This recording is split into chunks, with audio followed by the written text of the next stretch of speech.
खोले तो देखे तो वो जो आकाश था वो तुम्हें दिखाई तो दिया, लेकिन पूरी तरह से वो तुम्हें दिखाई नहीं दिया, फिर आवरण हो गया। लेकिन जब आवरण हो गया पूरी से दिखाई नहीं दिया, तो तुम्हारा मन इसके लिए राजी नहीं है कि पूरी से दिखाई नहीं दिया, तो ये मान लें कि भाई समझ में नहीं आ रहा है क्या है। उससे प्रक्षेपण किया कि भाई एक आदमी ऐसे खड़ा है। आवरण का पहला दोष, दूसरा प्रक्षेपण का दोष।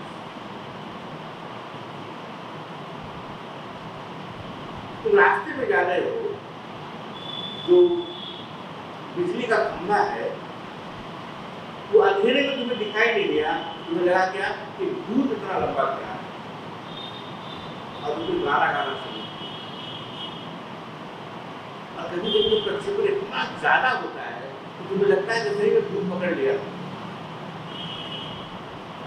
ये आवरण और विक्षेप का जो दोष है तुम्हारे अंदर, इस आवरण और विक्षेप के दोष से परम मुक्ति जो तुम्हें भौतिक शास्त्र नहीं दिला सकता, जो तुम्हें विज्ञान की अंतिम अवस्था में संभवतः नहीं दिखा सके।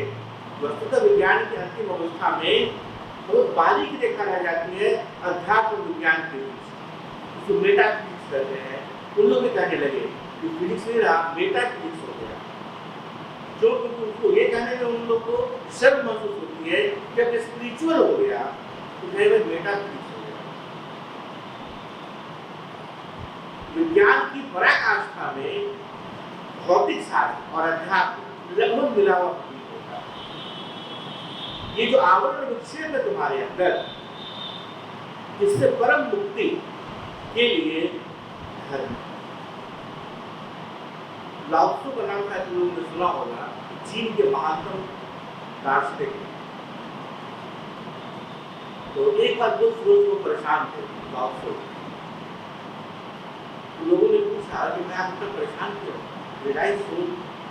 चीन का जो धर्म है उसको स्थापित करने में सबसे प्रमुख योगदान में से एक योगदान उनका है। उन्होंने कहा कि मैं सोया था रात में तो मुझे सपना आया कि मैं मक्खी हो गई। समझाया मैं परेशान हूँ क्या बात है, और वो साथ साथ आपने कि आप लाओ त्सु हो गए हैं, मक्खी तो आता है नहीं।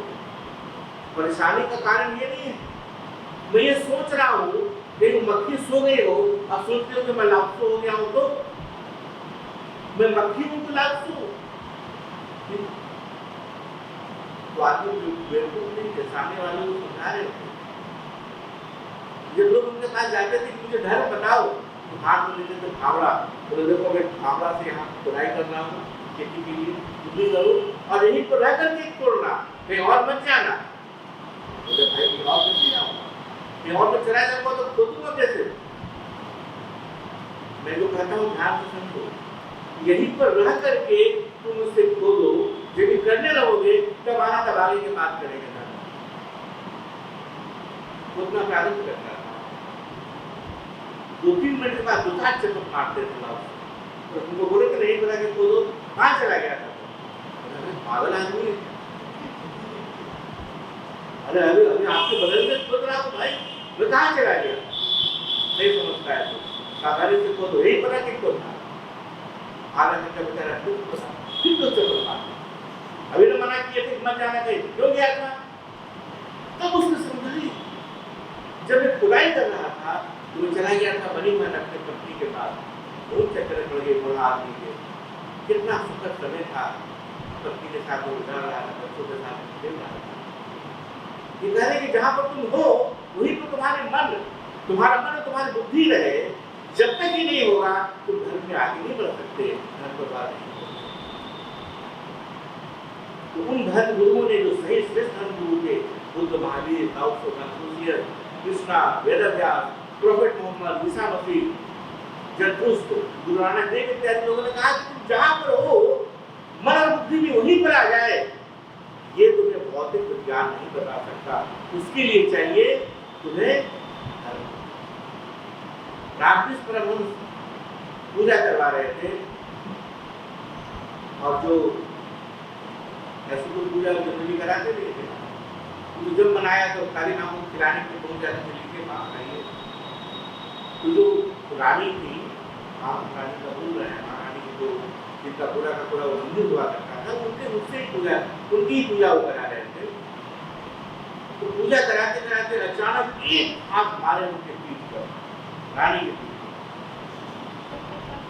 पर। तो पागल, अभी तक जाकर आम गिन रही है बगीचा में, बोलते शांति से यहाँ पर बैठ के पूजा करो, जब तक होकर चल जाती है बगीचा में आम गिरने, आम ही गिरना था तो बगीचा में आम गिनते हो, पूजा करने क्यों आई?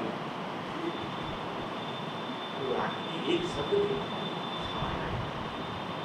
वो पूजा करते से पूरा उनके माइंड में कैलकुलेशन चल रहा था, कितना आम मेरे बगीचा में हुआ है, कहाँ हमको करना है। महापुरुषों ने कहा कि इसके लिए तुम्हें धर्म चाहिए। जो तुम भौतिक शास्त्री हो, वैज्ञानिकों ने तुम्हें संपत्ति दी है, वो मन और बुद्धि के बाहर की संपत्ति है, तुम्हारे शरीर के बाहर की संपत्ति है। तुम जिसका उपयोग करोगे, लेकिन उसको उपयोग करने के लिए तुम जिस उपकरण का इस्तेमाल करोगे, प्रयोग करोगे, वो उपकरण केवल तीन ही है तुम्हारे पास, ये काया, मन और बुद्धि। इस काया मन बुद्धि का तुम कैसे सामंजस्य ऐसा करो कि जगत के वस्तु के साथ तुम्हारा कांटेक्ट अच्छा हो, इस बात को बताने के लिए भौतिक शास्त्र नहीं है। और यदि भौतिक शास्त्र की बात बताई जाती है तो बात चुराई गई होगी अध्यात्म, तो उसका अपना नहीं हो सकता। जैसे कि हम घर में बताने लगे कि देखो, यदि तुम एक छड़ी को पानी में डालोगे तो वो पानी में जो छड़ी है वो तुम्हें टेढ़ी दिखेगी। जानते हो क्यों? प्रकाश की गति ऐसे होती है, वैसे होती है। तो भैया धर्म के नाम पर बहुत शास्त्र पढ़ा रहे हैं।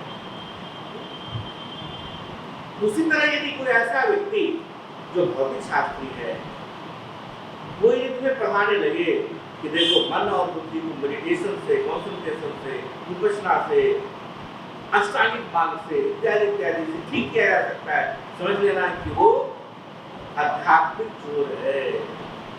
वो कहीं न कहीं से चुरा के लाके तुम्हें बता रहा है। अध्यात्म के अलावा और कहीं विषय है ही नहीं।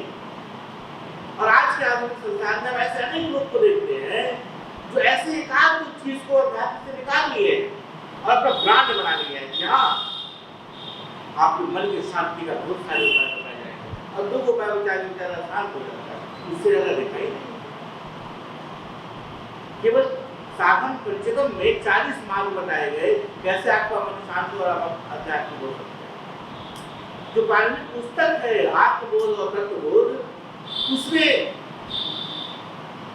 नहीं भी तो कम से कम ऐसे लगता है कि 60 और 70 स्टेप्स बताए गए, जिसका कोई एक स्टेप से भी, केवल एक स्टेप से आप परम शुद्ध, परम शांत, परम स्थिर हो सकते हैं।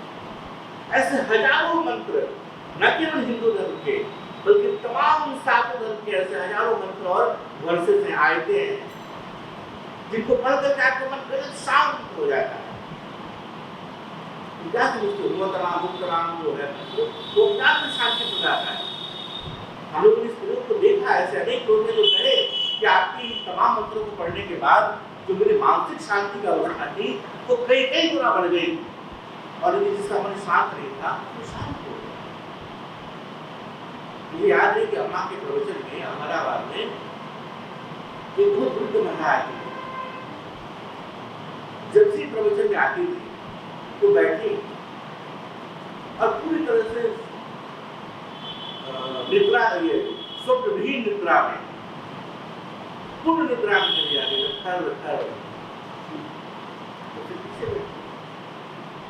साथ में प्रवचन चला, हजारों संख्या में लोग आने को मिलते थे।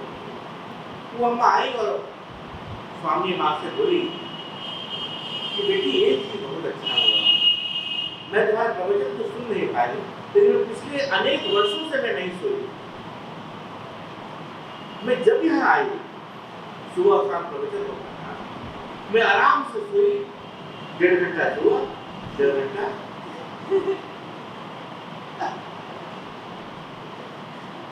सोचो कि दूसरा कथा वाचक होगा, उसे कितना बुरा लगता। मेरे प्रवचन में सो गया। ये महापुरुषों की शैली है। अम्मा ने उस अम्मा का हाथ पकड़ा और कहा, माँ, इतना भी आपका हुआ कि आपका मन इतना शांत हो गया कि वो एक स्वप्न विधि निद्रा में गया। अब इस मानसिक शांति को आप बनाए रखिए और जीवन भर शांति से आप शयन। प्रवचन यदि तुम्हें शांति प्रदान न करेगी, दो कारण से तुम्हें नींद आएगी। एक, कि तुम्हें हमारी बात बिल्कुल बेकार लगे और तुम किसी बाहरी शक्ति से विवश होकर, जैसे हम चार बॉक्सर को रखे हाथ में रिवॉल्वर लेके सब बैठे सुनो चुपचाप मेरा प्रवचन, मजबूरी भाग नहीं सकते।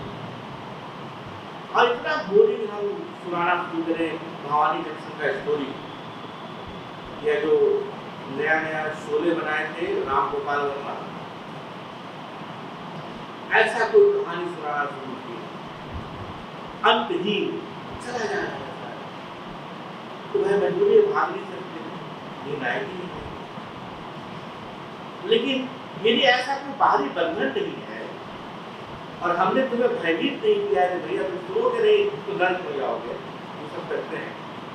वो तो दिलचस्प है। एक बार कहते हैं बहुत पहले मैं विष्णुगढ़ में हो रही थी कथा, तो आई हुई थी महिला, बहुत अच्छी यंग लेडी थी, तो वैसे दे रही थी, तो लोग आ रहे थे जा रहे थे, एक बड़ा समुदाय उठा जाने के लिए, तो बोलती है बैठ जाइए,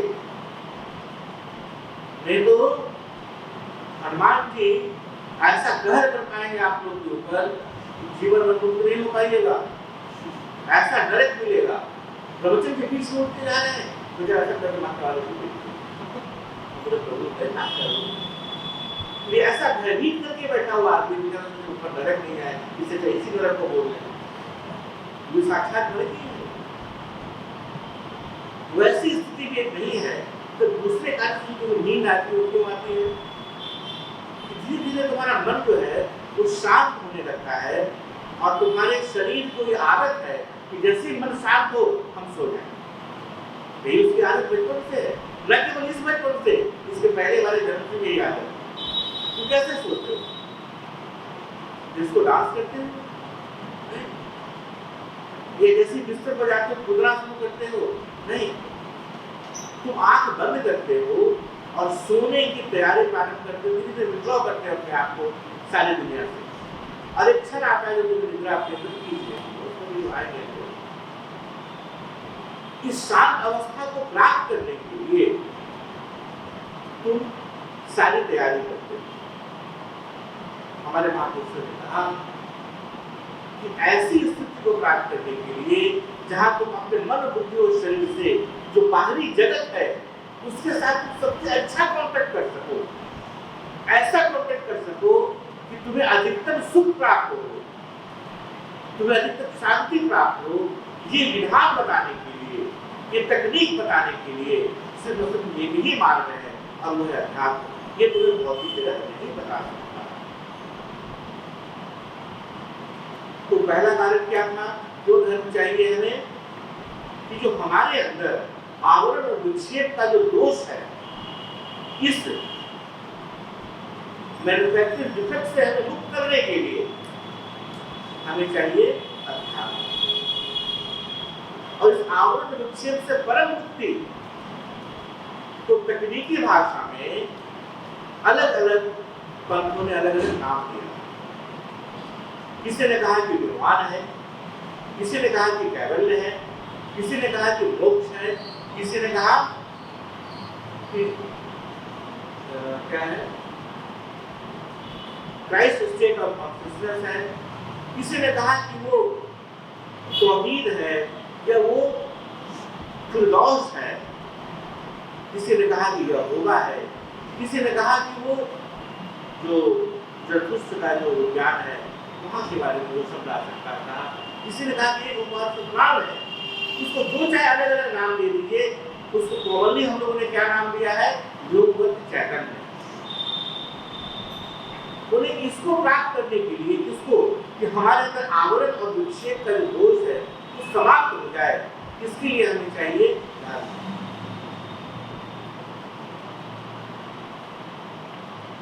दूसरा किस चीज के लिए चाहिए?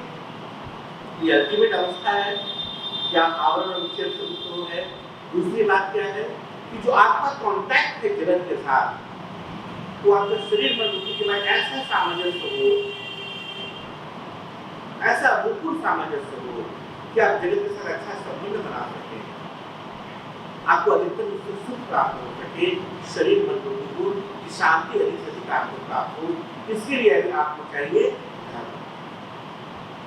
यह आपको भौतिक शास्त्र नहीं दे सकता। और बोले कि जब ये दोनों चीज आप कर लेते हैं, तब ये सब प्रश्न जो आते हैं, मूलभूत प्रश्न कि जगत की उत्पत्ति कैसे हुई, जगत और हमारा क्या संबंध है, ये सब कुछ सतही ही बातें हैं। ये सब ऐसे प्रश्न हैं जिस प्रश्न के उत्तर आपको मिले या न मिले, आपको बहुत ज्यादा फर्क नहीं पड़ता। आपके अंदर जो जिज्ञासा का कीड़ा चल रहा है ना, ये सब जिज्ञासा बचकाना है। हमारे ऋषि ने ऐसे जिज्ञासाओं को कहा कि जिज्ञासाओं को छोड़ दीजिए। भगवान बुद्ध कहा करते थे कि भाई ऐसे अनेक प्रश्न हैं जिसको आप मुझसे न पूछिए। उसमें से एक प्रश्न ये भी था कि जगत की उत्पत्ति कब हुई, पहले नर आया कि पहले मादा आई। जहां कहीं भी जाते थे तो अपने शिष्य को पहले भेज देते थे और कहते थे बोल देना जो तुम उससे पूछे ये सवाल हमसे ना करो, ईश्वर है कि नहीं, जगत की उत्पत्ति कैसे हुई। बोले भाई ये सवाल जो है वो बुद्धों के हैं, जितने बेवकूफ को बुद्धू लोग हैं, उन सारे बुद्धू लोग के सवाल, इसलिए इनका जवाब बुद्ध नहीं देते। जो रियलाइज लोग हैं कहते हैं इसका जवाब नहीं देते। यही कारण क्यों हुआ कि भगवान बुद्ध के वक्त समय तो ताकत नहीं थी लोगों को, रियलाइज लोग सामने बैठा था, उनके जाने के बाद जिन महापुरुषों के पास उनका उत्तर था, उन्होंने कहा कि आप इसका उत्तर नहीं दे सकते, इसलिए आपका दर्शन यहाँ पर आकर के गौर हो जाता है, कम हो जाता है। ऐसा नहीं कि भगवान बुद्ध को इसका उत्तर पता नहीं था, लेकिन उन्हें इसकी ज्यादा चिंता थी कि अभी तुम्हारा कल्याण कैसे होगा। भगवान बुद्ध का विशाल सभा लगा हुआ, और लोग आते रहते थे सुनने के लिए, पता नहीं क्या बोलेगा, क्योंकि वो भी विलक्षण लोगों में से थे। आज बोलते थे कुछ, कल बोलते थे कुछ, परसों बोलते थे कुछ, लोगों को समझ नहीं आता किस बात से बोलो। कभी उनका पुस्तक पढ़ोगे, अभी भी पढ़ के देखना, आज बोले भाई ये होना चाहिए, कल बोले नहीं नहीं ये जो बोले थे खत्म, ये होना चाहिए। लेकिन अनुभव से बैठा हुआ जो व्यक्ति है सामने ना, तो आप उसको इनकार नहीं कर सकते। तो एक बहुत बड़े साधक थे, जीवन भर उन्होंने ईश्वर की आराधना की थी, भगवान की आराधना की थी, और वो लगभग 70-72 साल के होने जा रहे, दिन रात पूजा करते थे बेचारे, भगवान को कभी दिखे नहीं, सुबह से लेकर शाम तक पूजा के अलावा कोई दूसरा काम नहीं था, संपन्न परिवार के थे। उनके मन में श्रद्धा आई, भाई इतना दिन से हम पूजा कर रहे हैं, लगभग 60-70 साल हो गया, जब तक हम रोज संभाले पूजा ही कर रहे हैं, तो भगवान है भी कि नहीं ये पता नहीं चलता। हम रोज रोजी दिखाते हैं, अर्चना करते हैं, गान करते हैं, नवानों से साथ बोलते हैं, किसी चीज का वंदना कर देते हैं, सब तरह के देवी देवता को उपासना करते हैं, एक ही ईश्वर ने जो विद्यमान सब मानते हैं, कि ईश्वर है भी कि नहीं। तो उनके मन में विचार आया कि आज क्वेश्चन आंसर सेशन है भगवान बुद्ध का, और वो जानते हैं सब कुछ, आज बुद्ध से पूछ ही लेते हैं कि बता दीजिए भाई भगवान है कि नहीं। तो शाम के उस सदन में हो गए जहाँ प्रश्न उत्तर चल रहा था भगवान बुद्ध के साथ, तो खड़े हुए महाराज बोले कि प्रभु मुझे बताइए कि ईश्वर है या नहीं। भगवान बुद्ध उसके तरफ देखे और कहे नहीं, ईश्वर नहीं है। प्रणाम किया,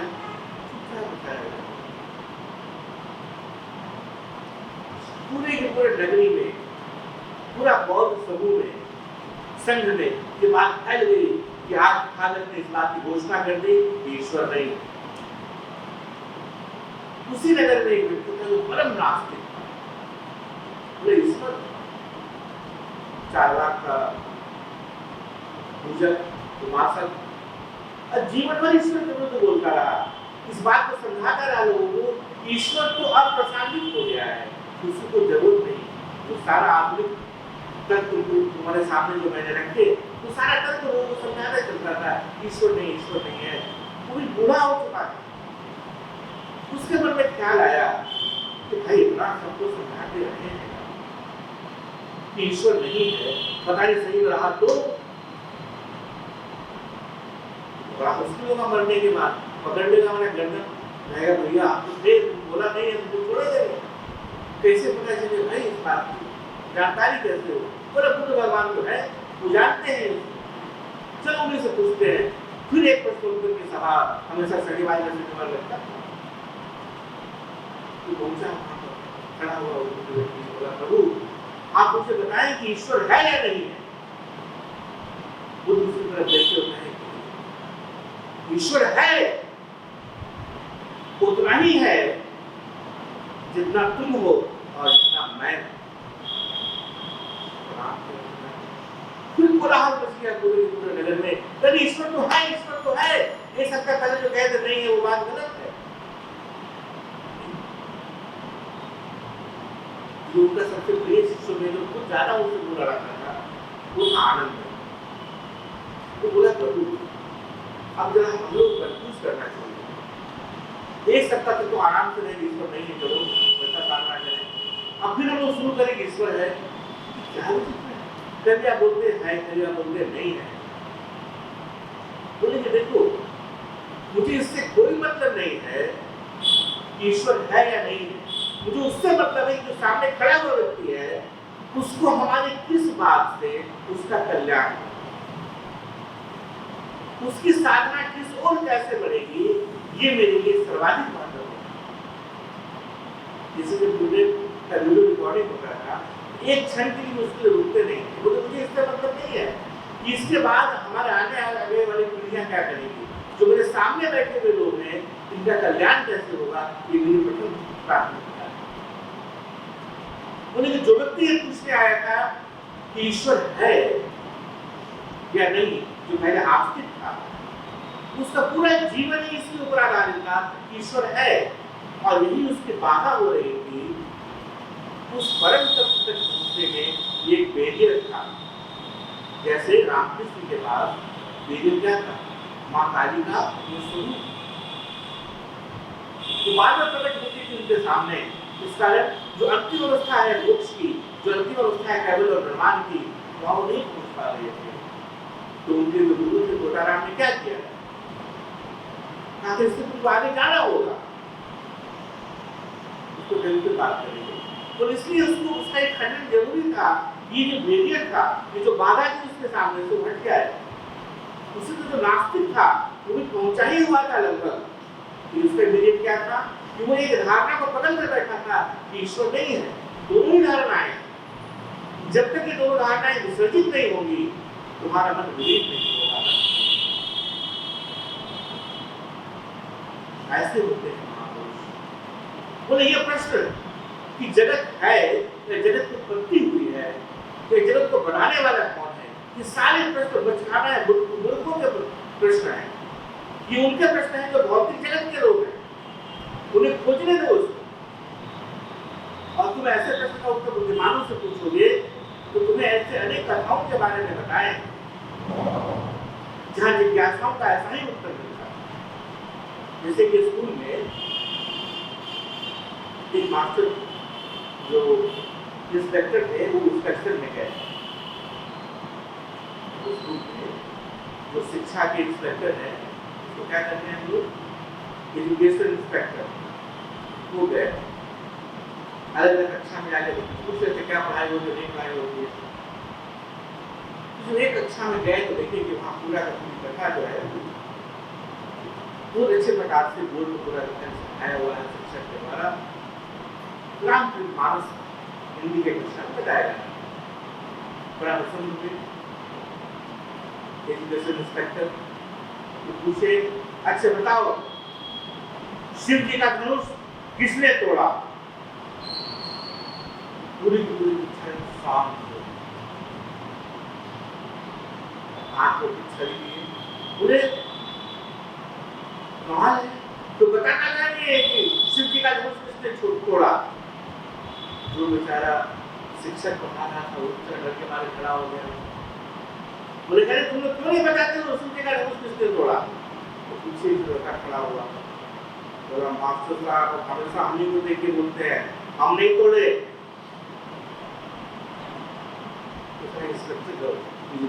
घबराया, बोला अरे भाई शिव जी का धनुष के बारे में पूछ रहे हैं। सर मोहितवा तोड़ सकता है, हम नहीं तोड़े। तो टीचर के बोले इंस्पेक्टर साहब ठीक बोल रहा है, मोहित और सुरेश यही दोनों सबसे बदमाश है, वही दोनों मिलकर तोड़ा होगा।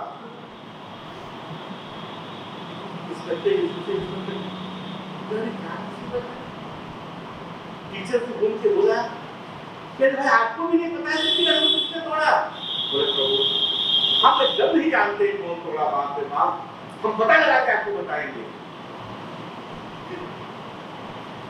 एजुकेशन इंस्पेक्टर गया प्रिंसिपल के पास, और प्रिंसिपल साहब जानते हैं आपके शिक्षक को भी नहीं पता, आपके स्टूडेंट को भी नहीं पता शिव जी का धनुष किसने तोड़ा?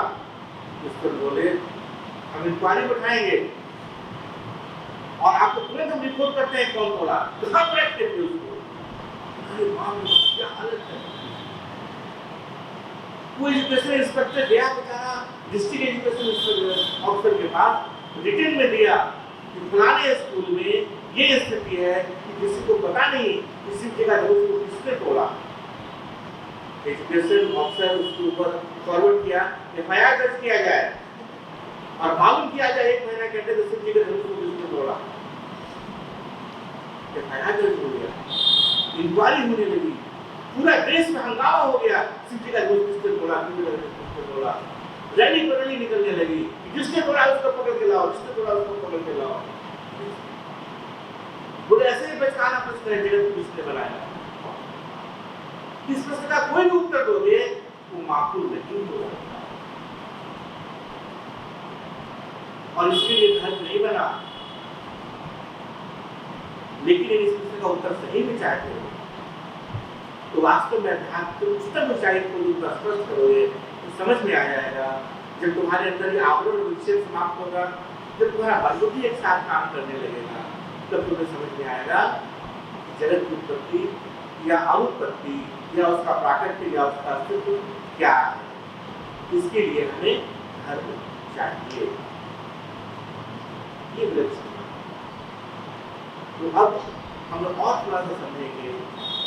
हम लोगों ने पहले कालखंड में ये समझा कि धर्म को सभी चीजों के लिए हम सृजित करें या बनाएं, इसकी आवश्यकता नहीं थी।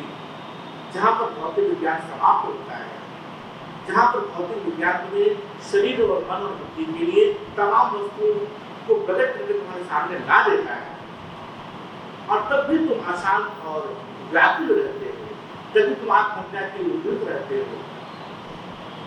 जब ऐसी स्थिति से तुम बाहर निकलना चाहते हो, तब वहां पर धर्म अपना द्वार खोलता है। जब तुम्हारे पास प्रारंभिक नैतिक मूल्य आ जाते हैं, तुम एक स्तरीय मानसिक अवस्था को प्राप्त हो जाते हो, तब तुम्हें धर्म की आवश्यकता होती है। जब तुम अपने मन के अंदर के आवरण और विक्षेप के इन दोषों से मुक्त होना चाहते हो, तब तुम्हें धर्म की आवश्यकता होती है, अध्यात्म की आवश्यकता होती है। और जो कुछ विज्ञान तुम्हें आवरण और विक्षेप के दोष से मुक्त होना सिखाता है, जो कोई भी विज्ञान तुम्हें इस प्रकार की आजादी देता है कि तुम्हारा मन और बुद्धि तुम्हारे साथ काम कर सके, उस तमाम विज्ञान अध्यात्म के क्षेत्र में आएगा, भले तुम उसे कोई भी नाम दे। इसलिए हम लोग बीच में क्या करते थे, कभी अभी भी करते हैं कि आप सफल कैसे हो, ये हम लोगों ने हेडिंग रख दिया, और इसको सुनने के लिए तुम्हारा पूरा युवा वर्ग सामने आ जाता है कि सफल कैसे हो ये बताया जाए। क्योंकि उसकी दृष्टि क्या है कि हम अपने इस भौतिक जगत में सफल कैसे हो, और वहाँ हम लोग बताते क्या है, गीता की रसों, कुरान की आयतें, कैसे वो परम सुख को प्राप्त करें,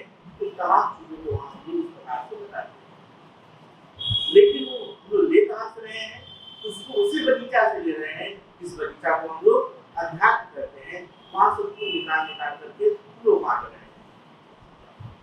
इसी को समझने के लिए तथ्य और शास्त्र को समझेंगे। ये भी फंडामेंटल है इस बात को समझने के लिए कि धर्म की आवश्यकता क्यों, तो प्राथमिक रूप से लॉजिकल